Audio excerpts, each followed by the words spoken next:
రాశి వృషభ రాశి.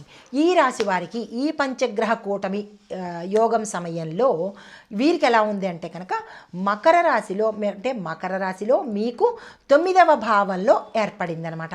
9వ భావం ఏమిటి? భాగ్యస్థానము. భాగ్యస్థానంలో ఈ కూటమి ఏర్పడింది కాబట్టి ఫలితాలు ఎలా ఉంటాయంటే క్రమక్రమంగా అదృష్టం మీ వైపుకి రావడం మొదలెడుతుంది. ఆకస్మిక ధనలాభాలు రావడం మొదలు పెడతాయి. ఉద్యోగంలో ఇంప్రూవ్మెంట్ కనబడుతుంది. వ్యాపారంలో లాభాలు కనబడతాయి.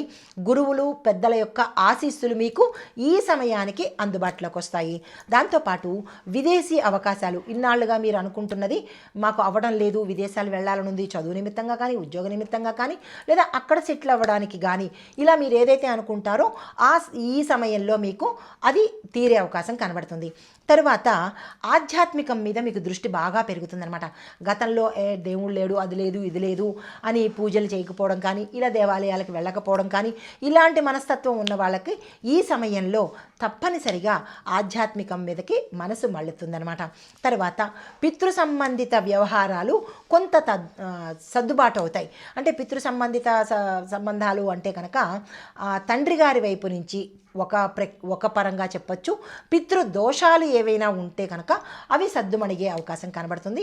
మెల్లమెల్లగా మంచి అంటే ఆస్తులు రావడము, మంచి ఫలితాలు పొందడము, స్థిరచరాస్తులు కూడబెట్టుకోవడము, లేదా మీకు గతంలో దాయాదుల ద్వారా రావాల్సినవో లేదా కోర్టు పరంగా స్టక్ అయిపోయినవో అవన్నీ తిరిగి వచ్చే అవకాశము ఈ సమయంలో గోచరిస్తున్నది.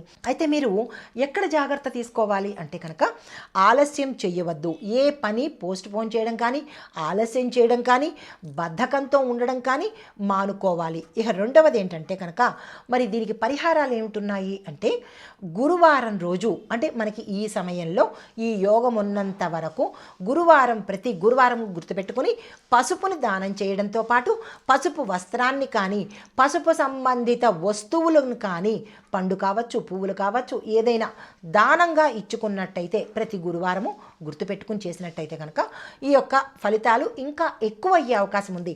భాగ్యస్థానంలో కదా ఇంకా ఎక్కువగా ధనం వచ్చే అవకాశం ఉంటుంది. అయితే ఇంకొక పరిహారం ఏంటంటే కనుక లక్ష్మీనారాయణులను ఇద్దరినీ తప్పనిసరిగా పూజ చేసుకోండి. ప్రతి గురువారం ఆలయ దర్శనం చేయడము, ఇంట్లో పూజ చేసుకోవడము. దీంతోపాటు మీరు పూజ చేసేటప్పుడు భక్తి, శ్రద్ధ, నమ్మకము ఈ మూడింటిని పెట్టుకుని చేసినట్టయితే శీఘ్రమే మీ యొక్క ఫలితాలు అందుకునే అవకాశం ఉంటుంది. అయితే మరి సూచన ఏంటంటే కనుక ఇక్కడ మీకు నమ్మకము, ఇందాక చెప్పాను కదా, నమ్మకము, క్రమశిక్షణ అంటే ఒక సిస్టమాటిక్ వేలో ఉండాలి. ఈ రెండు ఉంటే కనుక తప్పనిసరిగా శుభ ఫలితాలు పొందేందుకు అవకాశం ఉంటుంది. ఇది వృషభ రాశి వారికి గోచార రీత్యా చెప్పేటటువంటి పంచగ్రహ కూటమిలో చేయవలసిన పనులు, సూచనలు. నమస్తే.